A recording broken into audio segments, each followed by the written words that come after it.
Que a minha mãe, ela automaticamente assumiu para si as responsabilidades da casa ali.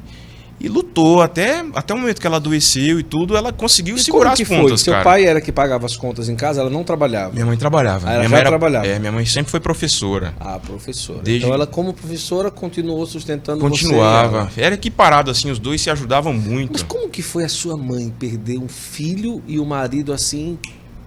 Cara, como adolescente, a gente não tem dimensão das coisas. Hoje eu vejo como a minha mãe estava e eu percebo como que ela sofria.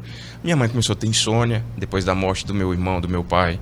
A minha mãe passou a dormir no quarto que eu dormia, que eu e meu irmão dormíamos no mesmo quarto, né? Tinha minha cama, a cama dele. Minha mãe já não dormia mais sozinha no quarto dela, dormia no meu quarto.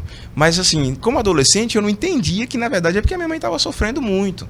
Mas eu via minha mãe tendo insônia. Só que era uma mulher forte, cara. Uma mulher que sustentou ali e ficou até o fim.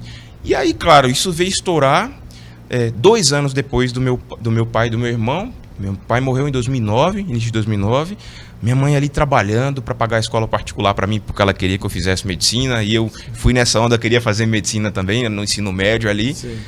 Trabalhando o dia inteiro, ralando. Minha mãe, no final de 2011, adoeceu de uma hora para outra, assim, meio que uma gripe, parecendo uma gripe. Hoje diriam, é Covid, tá com Covid aí. Minha mãe adoeceu do nada. E assim, só eu e ela em casa, minha irmã já tinha se formado, mas morava em outra cidade trabalhando, né? Só ia nos fins de semana em casa. Aí eu vi que a minha mãe piorou muito rápido, uma dor de cabeça muito forte. Eu falei, vou levar minha mãe para o hospital. Liguei para esse tio meu, tio Cid, que falou que eu tinha que ser o homem da casa. Falou, vamos minha mãe para o hospital. Foi muito rápido a evolução da minha mãe, assim. Ela foi para o hospital no outro dia ela estava inconsciente. A galera tentando descobrir o que era, se ela estava com dengue, que naquela época era muito comum falar que estava com dengue, se era virose, se não era. Minha mãe estava com uma pneumonia muito forte, virou infecção generalizada e não resistiu. E no dia 13 de outubro de 2011, 2 anos depois da morte do meu pai e do meu irmão, no dia do aniversário do meu irmão, dia 13 de outubro. Olha só. Dia da última aparição de Nossa Senhora de Fátima. Minha mãe faleceu.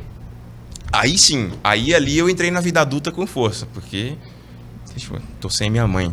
Minha irmã mora fora. Passei a morar sozinho, depois daquele momento ali. Na mesma casa? Na mesma casa, A casa que eu tenho até hoje, que minha irmã mora também. E como que foi a cabeça, você, depois disso? Foi um pouco diferente encarar a morte dos 3. Meu irmão, como você falou, foi inesperado. Foi um acidente, foi muito duro. Meu pai já foi diferente, porque meu pai ele estava doente há 2 anos. Quando meu pai faleceu, a gente já esperava. E foi uma sensação de que, de fato, mesmo sem ter tido experiência de Deus naquela época, que meu pai tinha vivido a Páscoa dele, entende? Sim. Foi essa sensação. Um descanso. De fato, ele viveu isso.